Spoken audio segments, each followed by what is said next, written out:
Hi there, it's Sam from poodles.co.uk. Thank you very much for joining me today. Today's project is this one. It's a big bag using the beautiful Magnolia Lane and the Good Morning Magnolia stamp set and dies, and I just love it. And this huge bag uses 2 pieces of cardstock. So, hello Berry. 2 pieces of cardstock. You need 2 that are 8 by 11 inches, 20 by 28 centimetres.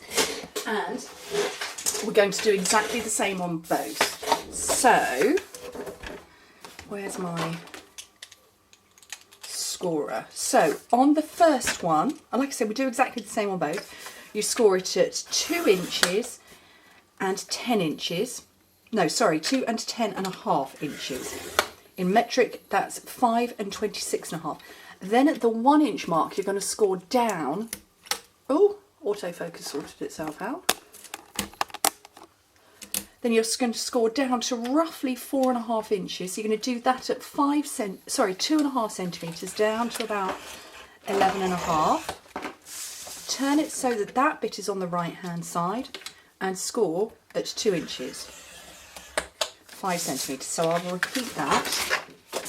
Score fully at 2, 10.5.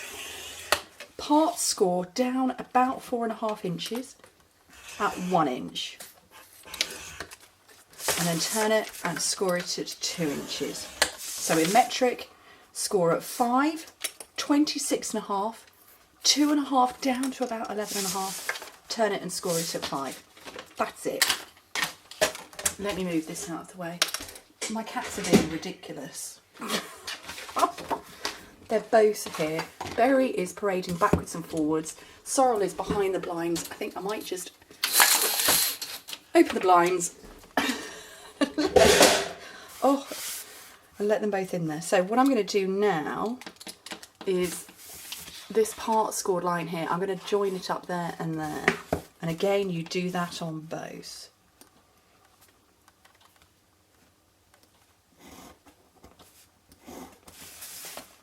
There's one, and the other. So just like that. So do it on both.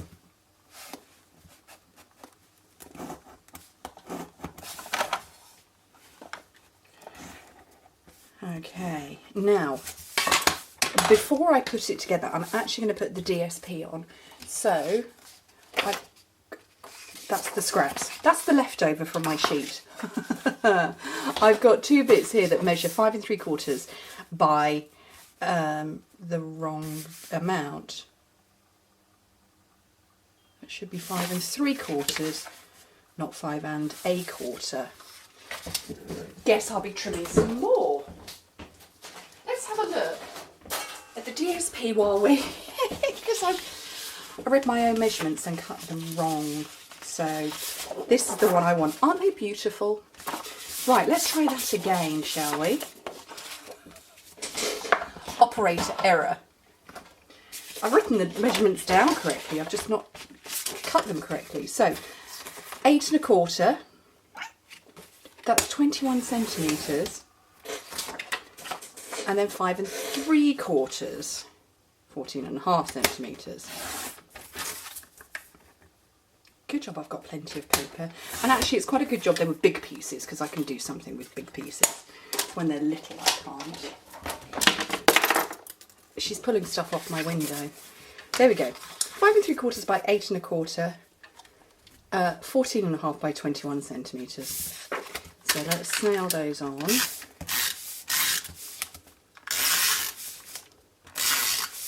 I have sun catchers on my window and she's decided that she's going to pull them all off because that's fun.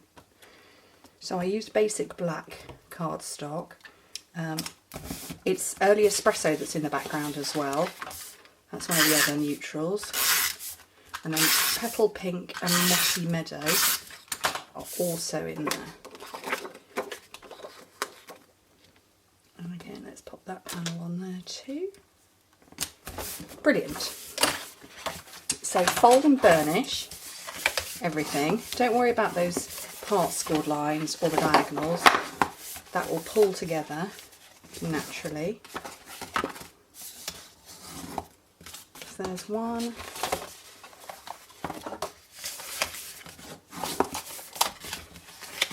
And the second one.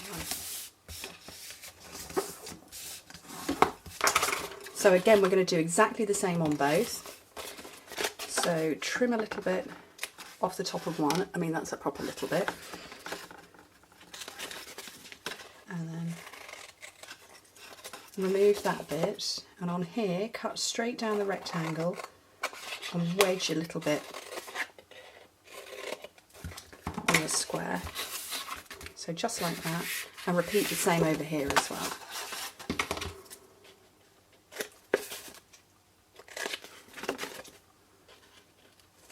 I absolutely adore this paper. It is so pretty. And one of my neighbours, and I can't quite see it from where I'm looking out of the window, they have got a huge magnolia tree in their garden. And it's not really in their garden, it's in their, well, it's not in their, back garden, it's in their front garden. And so I see it every time I drive past. There we go, so there's some tear and tape on there, on both bits. And what I need to do now is line this bit up with that bit. So the first one you do, you have to guide it reasonably carefully. So the next one will just wrap round.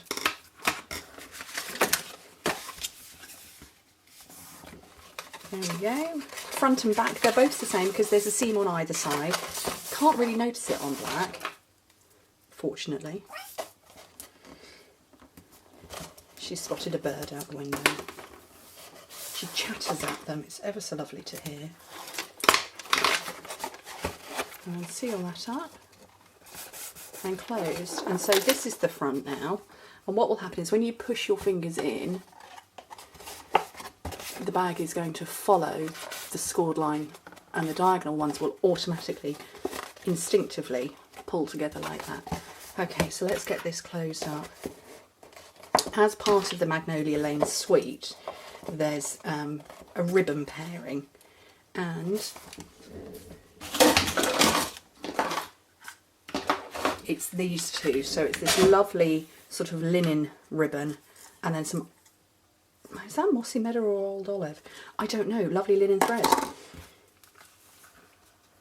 And so what I'm going to do now is tie the bag with a knot.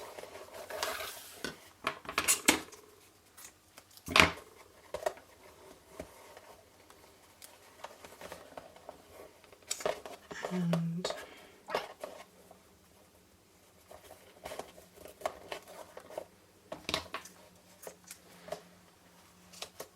oops, there we go. So that's the bag closed. Just lovely. So now I'm going to stamp, and I've got the Good Morning Magnolia stamp set, which is enormous. Oh no, that's that would be free as a bird. So here we go. There's the two parts. That stamp is massive. It is absolutely enormous. Look at the size of that. It's a whopper, and it's gorgeous. So I'm going to get a great big block. This is the biggest one we do, and it's an F block. On there, and I'm memento all over. So my technique is to twist all over and then tap, and then you know it's very well inked up. Oh, that's a cat. On there and press firmly. Love it. Just gorgeous. And I'm going to cut that off. Oh, that just keeps wanting to fall over. Just off camera, you can't see them. I've got a couple of blocks out. And as I move the table, and as the cat's just jumped over, they keep falling and knocking. Right, where's my eyes? Oh, for goodness sake, have I got dropsy today?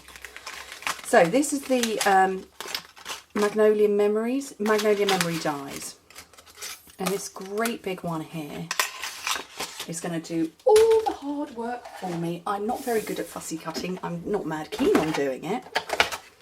This means I don't have to. So I'm going to line that up on there. So I've got a magnetic platform. And line it all up. And send it through. And I'm actually going to come back the other way. Only because I can't feed it out that way, I'd whack everything.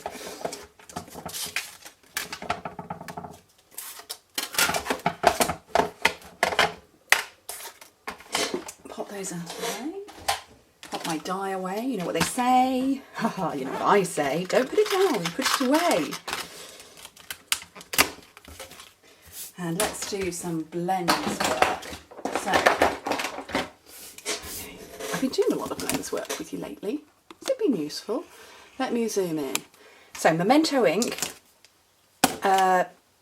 pink petal pink, and Mossy Meadow. So, this is quite a big one, so I'm going to scribble over a few parts with my light and then the dark, and I'm going to follow the dark bits of where the stamped image has come out, and then you go over them again. Okay, so that's the first little set done, and I'm going to come around and do this one, and again just follow the ready stamped lines and come over them all. And what I'm now going to do is come back to that first set I did with the dark and just sort of reiterate my point, reiterate my darkness. No, that sounded weird. You know what I mean. Just make it look a bit deeper and darker. Let's do a few more.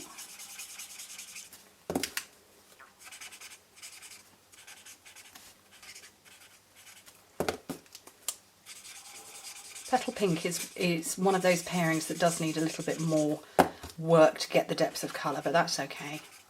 I don't mind.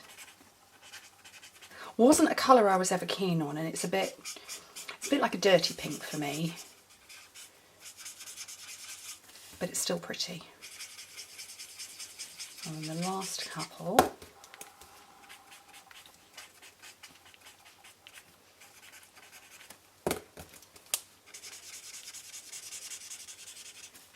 And then just come back in anywhere you feel you need it with the darker one.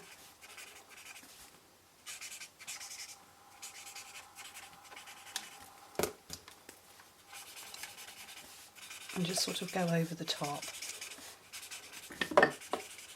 Oh, Sora wants to have a peep. Good job I'm on close-up, because you can't see her. She's got a nose. Okay, and then do the same thing with the Mossy Meadow. So this is the light one. So I'm going to come all the way around, and then I'm going to go over the veins of the leaves with the dark. And then just go over them again. Oh, just gone outside the lines with the dark one.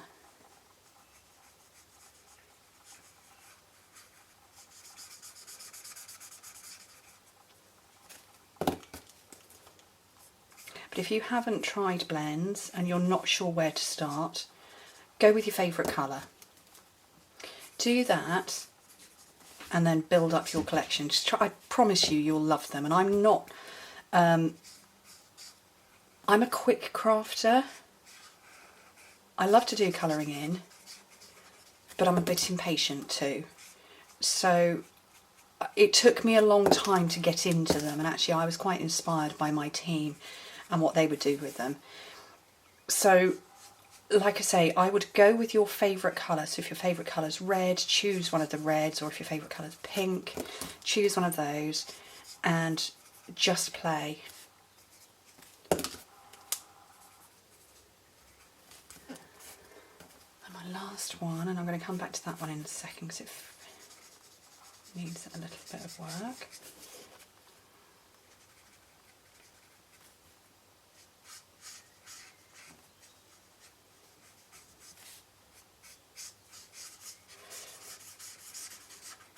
Highland Heather is a very good pear.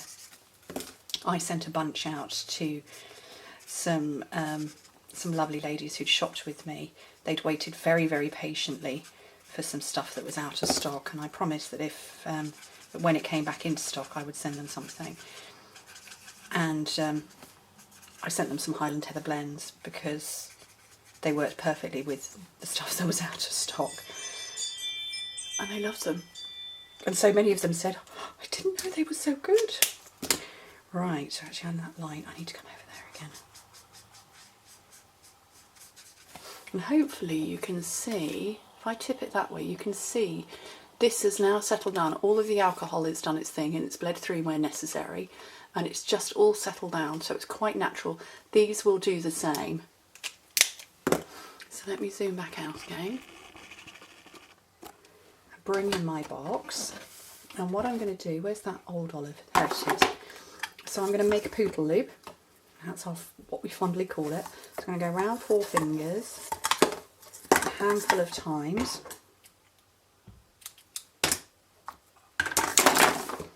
And I'm going to put snail straight across the middle of this. And I'm going to stick it down in the middle.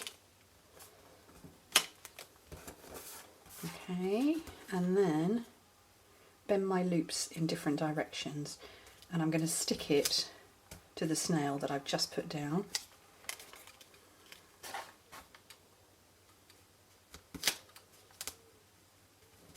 And then you get this sort of lovely messy look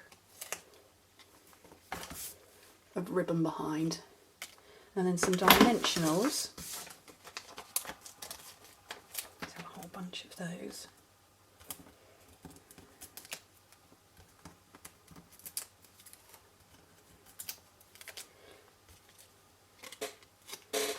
And onto the front. Do you know what? I can move those loops a bit. And that, I think, is gorgeous. So there's my first version. So this is on early espresso. This one's on basic black, and I just think those are beautiful.